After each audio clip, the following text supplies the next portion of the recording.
Hey everyone, welcome back to our channel. In today's video, I'm going to show you how to add video in your PowerPoint presentation. It's pretty easy, just follow the steps I'm going to show you. So without any further ado, let's get into the video.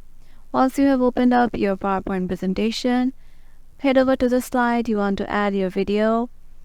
Then click on Insert tab, and there you can see under Media section there is an option Video, and if you click on it, there will be a drop down box, and there you have to click on Video on my PC. It gives you an option to choose or browse from your PC so that you can add your desired videos into your PowerPoint presentation. So my one is in desktop and I'm choosing this one. Once I'm okay with it, click on Insert.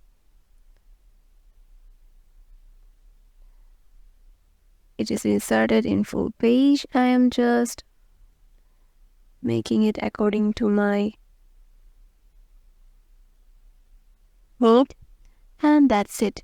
If I play it, the video is played and it's working.